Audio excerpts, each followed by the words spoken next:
Hello, everybody. Welcome to the channel. I am very excited, very honored to have with me today multi-instrumentalist, singer, songwriter, producer, all that good stuff, Mr. Jano Rix over here. Jano, thank you so much for joining me tonight. I really appreciate it. Yeah, thank you for having me. What we're going to be talking about today, some very exciting news from Jano, just announced not too long ago at the time of this recording. Jano has a new record coming out, and it's not a record with who you might think it's with. It's Jano and his dad, Luther, are putting out an album called Legacy Volume 1. They're calling their duo Rix, and it's going to be out on November 7th on Royal Potato Family Records. Um, it's a very, very exciting project. We'll get into a little bit about some of that, and then talk about Jono and his dad and some of the recording process. So all the links and everything will be below at the end of the recording. I highly encourage everybody to go and pre-order the record. It's very exciting. So again, Jono, thank you so much for doing this. Yeah, man. Thanks for having me. Absolutely. Um, so when this record was announced, I know because I've been a fan of you and your work now for about a decade with the Wood Brothers, and then coming into later discovering your production credits and some of the artists that you work with in that regard. Tell me a little bit about Rix. Tell me a little bit about Legacy Volume 1, because both you and your dad. Tell you about my dogs, what they think is exciting. You can tell me about the dogs too. But no, you and your dad are two hardworking guys, and I'm curious with this record. How did you find the time to record it? Just tell me a little bit about that recording process. Well, to your point, we found the time over 12 years to record the record. I think I know we started in 2012 at Southern Ground Studios, which was Zach Brown's studio that he started, and we were on his label with the Wood Brothers at the time. I was a fresh Wood Brother at the time. That's right. I had started with them in 2011, and they had just opened that studio, and a friend of mine they hired to be the studio manager to kind of like get it off the ground. And he, if I remember right, he called and he was like, man, if you want to record anything, like we need to test everything and we need to and so I came in there a few times to do different things, and I was just like, man, like maybe we could record something here. So I was living in Nashville at the time, and my dad flew out, and we had never recorded anything, I don't think, in our lives together, even though, my dad's been a professional musician my whole life. I grew up sitting behind him, like watching him play gigs, and I played since I was like tiny. But we've played a few gigs here and there, but we had never like done something together. And so I guess in a way I sound like a Wood Brothers interview. People are always asking like, so how, I don't know, it just seemed like we should connect and do this thing. Like, why don't we make some music? So we just both came up with some ideas for songs. I don't remember the exact order, but I sent him some ideas too, and he sent me some ideas, and we wrote some songs together. And we played some songs that we just liked, and some songs that like he had played for me when I was a kid, like that were early on in my musical development. And yeah, it started there. I think that was your question. How did we start it? Yeah. We just like, let's record something. And the idea was, let's make a record. But we got together and did those sessions, and it's like, and then we both went off and did gigs for years, and those tracks just sat there. And then very slowly we were like, okay, we gotta do this. It's nobody but us. We gotta make it happen. So. And that's what's so great about it too is, looking at the credits on the record. It's you and your dad. I mean, you all are doing, pretty much everything on the record, instruments, voices, and that's one of those things that kind of that DIY approach to it. It seems like, especially if you're doing it, between gigs over 12 years as a duo. Yeah. Yeah. Yeah, that is true. I believe we played every single note and sang everything. Wow. Yeah, even got me on there playing bass and guitars and That's pretty cool. Some firsts. And my dad's playing all the drum parts, all the like drum set parts. I play percussion and different things too, and he's playing percussion, singing, and we're both writing stuff. And yeah, I'm pretty, especially now that it's gotten to this point where like the test pressing for the vinyl is about to arrive, and I'm like, wow, this is really happening. I know I've made lots and lots of records, but I don't know. It seems kind of unbelievable that we've got this thing with our name on it coming out. Yeah, I mean, if you look at, because I've already ordered the vinyl, and I'm very excited about it, being a record guy. Seeing. Thank you. Yeah, absolutely. I'm all about physical media on this channel. I promote a lot of records, and I want people to go buy them. How was it being in the studio with your dad? And I know you take on that production role, so you kind of got to step up as being the boss sometimes. Like, what is that like with recording your dad, who for those that don't know, is a legendary drummer and percussionist, just a fantastic musician. He's played with Dylan and Leonard Cohen and so many other people. What is that like working with him in the studio, or do you all kind of work on the same playing field? I mean, there was really nothing difficult. Like, we didn't like get in huge fights or anything, but it just felt, I don't know, it felt different because it was my dad. Like, I'm used to working with all different kinds of people, and yeah, like you said, wearing the producer hat, that's something I've done a lot in the last decade. And I think I'm good at that, and I really enjoy it, and just managing the energy in a room and trying to get the best out of people.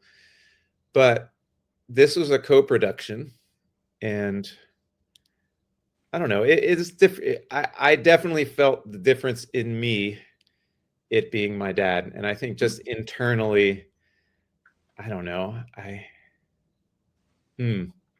that's a good question. He should be here to talk about it too.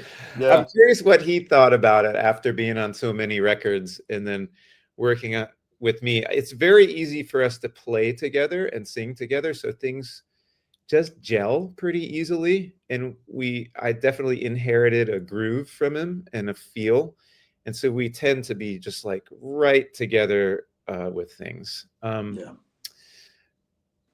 yeah, it made me more anxious. For sure. Like, and I think I had a little more, it was a little harder for me to finish the record because I think there was more subconscious internal pressure coming from inside me of like, what is this record, and is it going to be good, and is it what my dad wants? And yeah, it was interesting after all these years, and I don't know, I work with people younger than my dad usually too, and there's like, but I totally know where my dad's coming from, and I kind of know where people younger than me are coming from. It was just interesting. I don't know. Yeah. Well, it's interesting too, and again, I'm somebody that I don't need an artist to break down a song or what something means, because I feel like everybody's always looking for meaning in something, when a lot of times it's just that's what you're feeling at a particular time when you put it out. But it's hard not to look at the title of the record, Legacy. I mean, you can take it from a couple different angles, and you can jump in with this. Obviously, you are your dad's legacy. You're following in those footsteps of you're a percussionist, you're a drummer, you're a performer, but then also you're also playing songs on this record that, most of them are your dad's or co-write with your dad, but you're also doing other songs. Can you tell me a little bit about that? If that was intentional, if it's me just thinking too much into the title.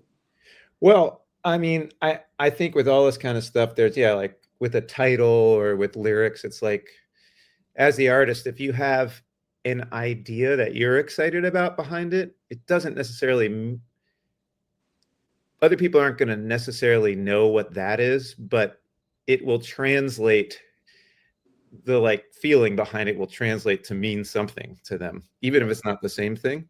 But you touched on a lot of the same things that it meant to me. And we passed around a lot of titles at the end before we settled on that one.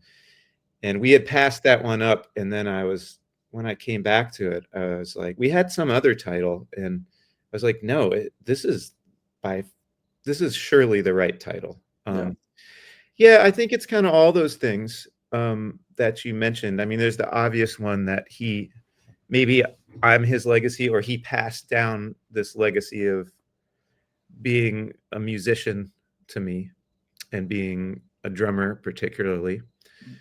But I liked that the record started with Blow Wind Blow, old New Orleans song. And I mean, I know that song through Dr. John's record Gumbo. Mm-hmm. And that was one of the records my dad gave me to play on my Fisher-Price record player. Mm-hmm. And man, I have vivid memories of listening to that record just over and over. There were a few records he let me screw up on my Fisher-Price. There's that, a Police record, a few other records. Yeah. So I feel like that's just for us to think about, or I guess you thought of it too, as the music passed down. But some of those songs are legacy from him to me, but those have been passed down through the generations. I mean, everyone just keeps playing those songs. Maybe not as many people as used to, but in my world, that music's a big deal. And in the Wood Brothers and stuff, like the New Orleans influence is a big deal. Right. I mean, it's the whole thing. You always see, a lot of times you see, older artists that will go out and put out, like an American Standard album where they're doing all the jazz and Sinatra tunes and that sort of thing. But we're kind of at a stage now where, like you and your dad putting out, a Dr. John cover of an older tune. That's needed as well. It doesn't just have to be the Sinatra stuff that's passed down. It can be, the New Orleans stuff, the rock and roll stuff now. Especially the like jazz standards. I mean, the New Orleans stuff, those are standards. I mean, still any night of the week you can go hear people playing those tunes. Down there. Yes. I mean, as the Wood Brothers, I mean, you all sing "I Got Loaded," which that dates back a good ways in New Orleans tradition. Yep. And we didn't learn it from that originally. We learned it from Los Lobos. Right, which they learned. Yeah, they were newer at the time. So I love that. Sometimes I like to not, when I'm going to play a song for the first time, if I don't know the original, I like to not know it and then come up with something and then hear it and be surprised. There's respect for tradition, and I have that. And then I also love, I have those influences, but not actually knowing what happened and just going in blind. Because a lot of my favorite music is made by people imitating something else that they got a snippet of. They get some records arrived on their shores, and they're like, "What is this?" And they do their weird version of it. Right. That's the best, when it just gets passed back and forth, and the telephone game gets weird, and people do their own weird version of it. So, which again, like you were saying, I mean, you can probably take that to, how you said you took on your dad's, groove, and you said you were watching behind his kit for so many years. I mean, can you tell me a little bit about, being, a little boy and, kind of seeing your dad in that world, and that kind of seeping into you, like how did that affect you as a kid? Well, I also love to draw and paint, and my mom's a painter and Mm, a great artist. And I was talented at that, and I did that a lot and really enjoyed it. And at the end of high school, I kind of didn't know what I was gonna.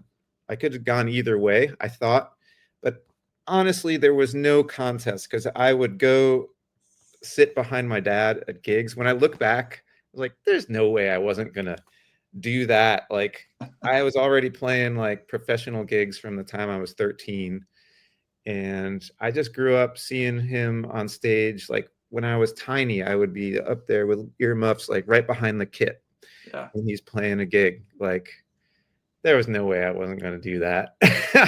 Yeah. That was too tempting. Um, yeah, it's funny in releasing this record. We needed to get some photos together, so we did a little photo shoot. But then I was like, well, I asked my parents, I wasn't there at the time. I was like, can you look through old photo albums? Are there pictures of us like playing together when I was little? And there's a few. There's not that many of us playing together, but there's a lot of me on stage with my dad, and where he'd let me just like pick up a shaker for Yeah. this part of the song, or like we're playing on the street in Nyack, and I'm like playing timbales and he's playing kit. And yeah, it made a big impression on me. I have vivid memories of sitting behind the kit, and my parents tell me things I don't remember from when I was tiny, where I'd set up like a dinosaur and like a soldier and all my like, and they'd be a band, and they'd be like, "What's going on?" And I'd be like, "Oh, well, this one's playing bass," and so I was pretty ushered in, whether I realized it or not. Yeah. Which is great because so many kids, they'll look at whatever their parents are doing and they want to do the opposite because that's not cool. So you're Yeah, very fortunate. yeah. I was late in rebelling, I think, because when I was in high school, like my dad, when I was born, he wanted to stop touring, so he did, and he just took gigs in New York. Um, and so one of the best gigs still that you can get in New York is to play a Broadway show, Mm, because it's steady, good money. And so he got into that and he started doing it. And when I was in junior high or high school, he was playing The Who's Tommy. wow. And so I thought that was pretty cool. He was still cool. And all my friends, went and we got to go down in the pit and I'd watch him play in the pit. And I thought I wanted to do that for a while until I did some like off Broadway plays. Once I was a professional musician, I was like, screw this pressure. Like, it's cutthroat. Everyone wants your gig, and like, don't make any mistakes. I like music where like the mistakes are the best part. So Yeah. I know specifically, to throw it to the Wood Brothers for a second, Kingdom in My Mind, I think like the whole thing with that was that you all were, improving yeah, before you even started jumping into actual full-on sessions. Like that totally makes sense with the whole mistake aspect of it. yeah. That most of that record is those jams just cut, and we just mishmashed and created verses and choruses, and Yeah. it was a lot of work. But yeah, my dad did a lot of the hard gigs. The symphony gigs, and because he can play all the classical percussion and the Broadway stuff.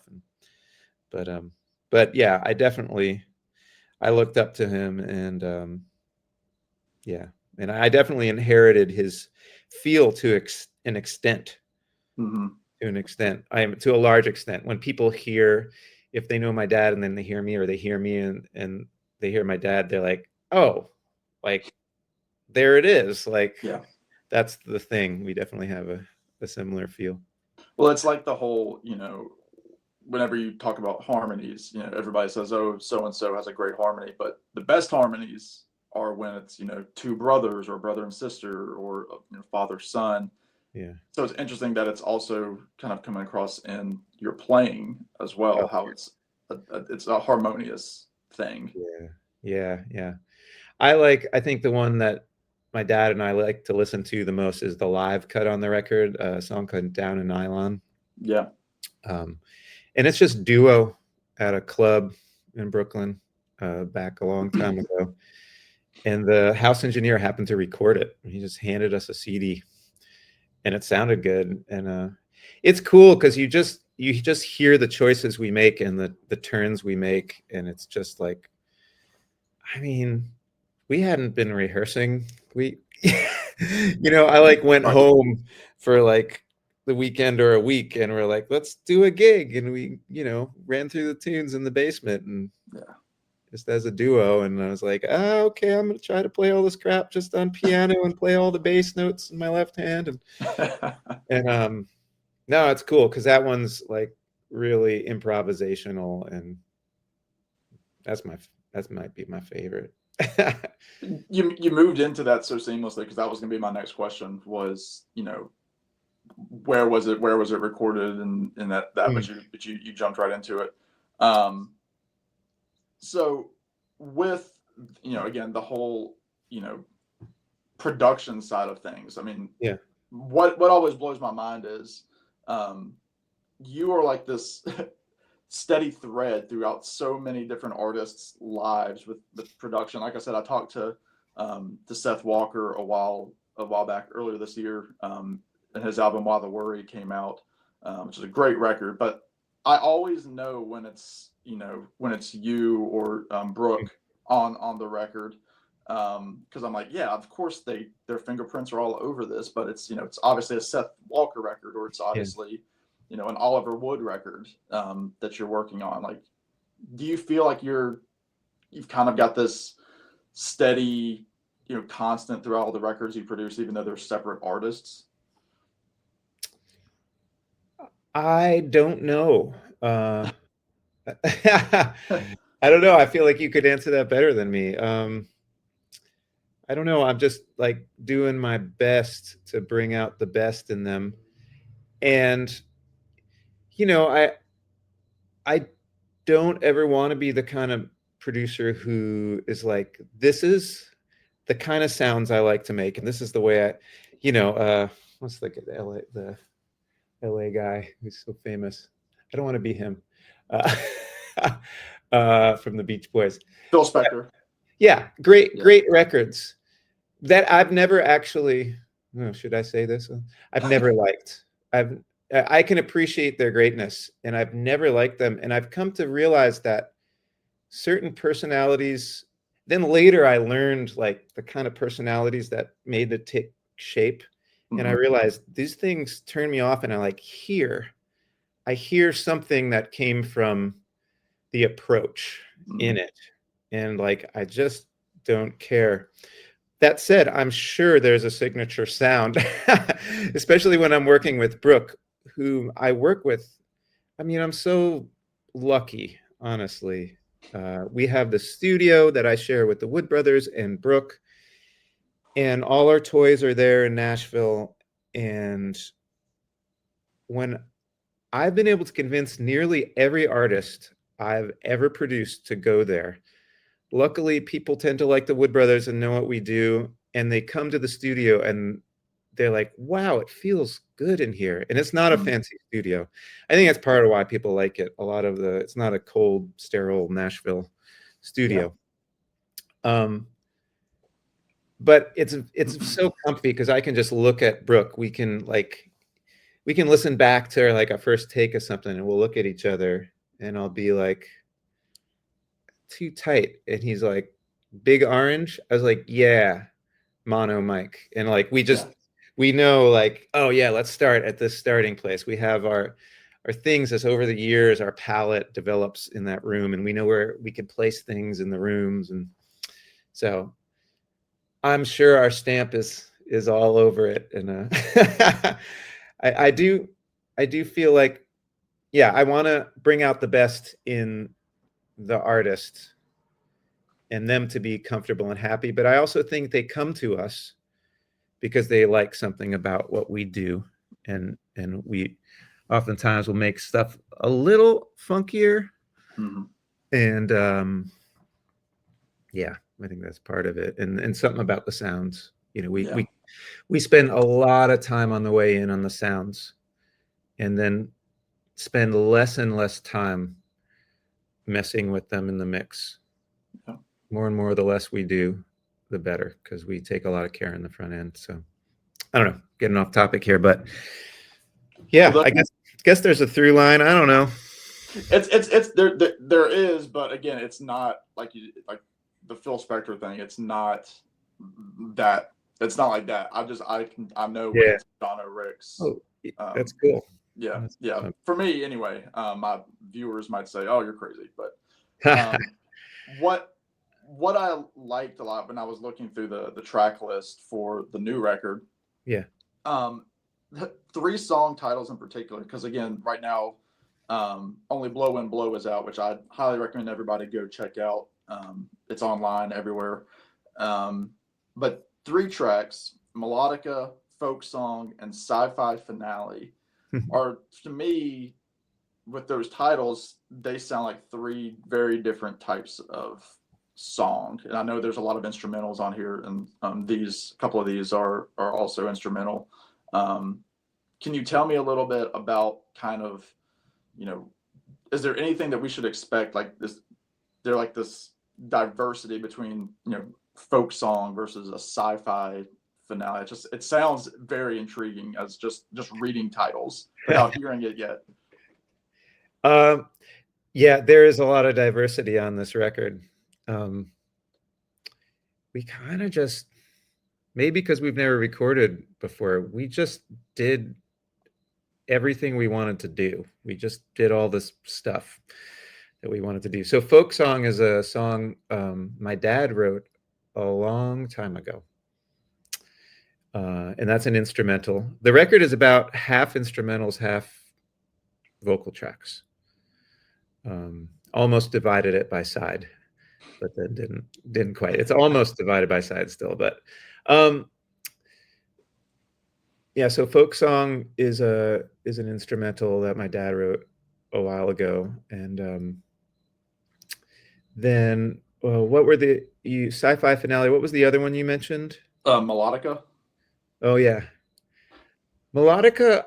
I can't remember if I brought in an idea for that. I think I just started playing the melodica. Yeah.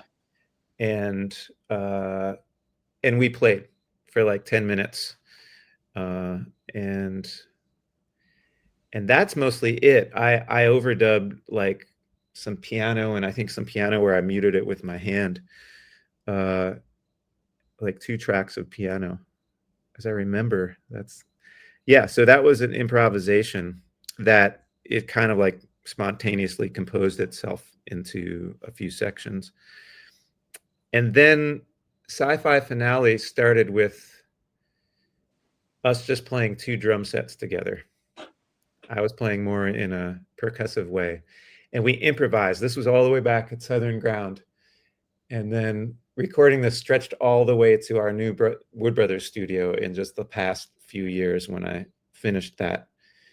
And Brooke should probably get more credits because he, at some point, I don't remember what I was, but I was playing and he was running stuff. He was doing effects real time that I was hearing while I was out in the room playing. And my dad came down to Nashville and we finished it up. That one's kind of psychedelic. And that one's pretty awesome. That's a good headphone song. I'm excited for that. Yeah. Yeah. I'm looking forward to it all because I always love, because I mean, I've seen you guys, the Wood Brothers, multiple times. I saw you with the Oliver Wood trio twice. Oh, cool. Yeah, so those were all great with Ted on the bass. And so it's always just such a to watch you. I try to, because a lot of times with the drummer you get hidden, and the way that your kit is set up between the drums, you got the cymbals, and you're off to the side playing keys at the same time. A lot of times it's hard to, depending on where I'm sitting, to get a good glimpse of you. But I do, like, I focus in on you quite a bit just to see, what all you're doing at the same time. And it's really incredible. And I really do. I promote you guys all the time on my channel just to say, go see the Wood Brothers. I'm never going to stop promoting you guys. But one of the things that was really cool, and I do have it, obviously you guys released this album this year, Puff of Smoke. Yeah. Which is a great record. I love the packaging. I love the matchbook. Package is good, huh? Came out So good. cool. It's so cool. And I know you guys were selling matchbooks at some of the gigs. I didn't get to go to any of those, but we still got some left. Don't worry. Okay. Yeah. I saw you guys twice this year, and the last time I saw you, it was, I think, Pray God Listens, which was one of the singles from the record, had just come out, and I was at the Harvester Performance Center, which you guys frequent a lot. I love that place. And I've seen you there several times, and that was when you premiered that song, and they had the piano sitting out on stage. If you recall that. I do recall it, because it's the first time we ever tried playing it live. Yeah. And so that was just, one of those musical moments that I won't forget, is that, I got to see them do it live for the first time, and you all were just playing a random piano that was stuck on stage. Yeah. Every once in a while we get inspired by something like that that's just at the venue. Yeah. So what has it been like, just to talk about that record for just a second? What's that been like? Because you guys tour constantly, whether you have a record out or not. You guys are on the road. You have dates lined up now until December, and then you're on a cruise in February, it looks like. What is it like? Is it refreshing to you have a whole album's worth of songs that you can pick from to throw into your set? Has that been nice to incorporate those into your set? Yeah, it's really fun. We're learning how to do them on the fly. A lot of those, some of those tracks, we had written it like on some acoustic instruments backstage for months. We live in, I live in Vermont now, and most of the time, also, sometimes in Nashville, and Chris is all the way on an island off of the coast of British Columbia. Yeah. And Oliver's in Nashville. So we kind of rehearse as we're touring. So some of those songs, my point was, some of those songs we wrote like before sound checks, just backstage, just on a guitar and me beating on whatever. And then the first time we tried them found instruments to play and tried them was the day we recorded them. Wow. And then we never played them again. So now on tour, we're like, okay, we got to get this song together. So in our sound checks, we just try to, spend 5-10 minutes on it each day and figure out how to, because we tend to rearrange things live, as I'm sure you know, all the time. It's just a different animal. So it's been really nice. These songs are fun and challenging. I'd say this record, more than any other, I played drums and keys at the same time on the record a lot. And I felt like I was barely holding on in the studio. And I was like, oh, let me do these separate. And the guys are like, no, it's cooler when you do them separate. and we'd get a take. I'd be like, all right, yeah, that's good. I was kind of freaking out the whole time about it. And now I have to play them live. And I will say, more than any of the other ones, like some of the coordinations, just on some of them, between the drums and keyboards, things like Puff of Smoke is like, ooh, okay, how do I manage it? And I did some overdubs that I felt like really drove it with, like, it's like sitar and drums at the same time. It's like, okay, how am I going to play and sing and do all these instruments and create these gestures and this momentum? So it's a good challenge. It's a good challenge. Yeah. Yeah, it doesn't show on stage that you guys are working it out, but there's always the joke, with that kind of pressure from how you recorded it versus on the stage. That's the whole reason the Beatles stopped touring, was because their songs became too difficult, and they said, we just want to focus on the studio. So yeah, we don't want to do that. And I think Yeah, too difficult if you're trying to recreate them the way they were recorded. But artists ask me that all the time as we're going to the studio. It's like, well, should I think about? And I was like, you can think about, but I think of it more like a nice bonus when you finish a track in the studio and you're like, hey, we can do it just like that live. That's a nice bonus. But you know what? Playing for live for people, it's going to evolve anyway. So if you have a whole string section, and like on this record with the Wood Brothers, we had horn players on a lot of it playing important roles. Well, now we're playing those roles. And somehow within the three of us, with a background vocal or a gesture on some instrument, we have to make the gestures they made. Yeah. And you do it. It's like another creative challenge. And we never get bored of playing the old songs because we always have new ways to do them. So Yeah. I I mean, think, I'll always say that. I mean, because I mean, you know, for those that are, you know, very marginal fans, I mean, the big song is Luckiest Man. right. But the number of times that I've seen you guys, it's never the same, Yeah. especially that song. Especially, you know, your intros, you give it a slow burn. It's just, it's always like exciting to say, like, what are they going to do with that song tonight? We've done that one so many thousands of times that and so many arrangements that we've arranged and worked on. We don't even do new arrangements. It's just like we might be walking on stage, encore maybe, and maybe someone has to pee, and I'll be like, I'm gonna go start it. Like, so tonight's the keyboard night, you know, and other nights, Oliver's like, I'm just gonna run out there and start it, acoustic guitar, and then so it'll be like more old school, like acoustic version, and maybe I won't play any keyboards till a solo. Like, yeah, it's fun. That one we have so many arrangements to draw upon. We just kind of arrange a new arrangement on the spot every night. Hey, it works. It works every time. Yeah. Well, I'll finish up here. Obviously, the big question now that you've, you know, the record's coming out, you know, early November. Are there any plans to do a few gigs with your dad? Is this just kind of a side project that you're putting the record out and that's it? Do you have any plans in that regard? We shall see. We shall see. I Not like gonna it. rule. Not gonna rule it out. All right, I like it. Yeah. Again, the album is called Legacy Volume 1. It's going to be due on November the 7th. Pre-order is now live. Again, I highly recommend go checking out Blow Wind Blow on the platforms, stream it, YouTube it, whatever you want to do with it. It's awesome. Jano Rix, thank you so much for doing this. This was a big, big honor for me, and I'm really happy we got to have this chat. Sam, I'm honored that you're listening and you want to have me on here. Thank you. Absolutely. All right, everybody, go in the description, order the record. It's awesome. Thank you all.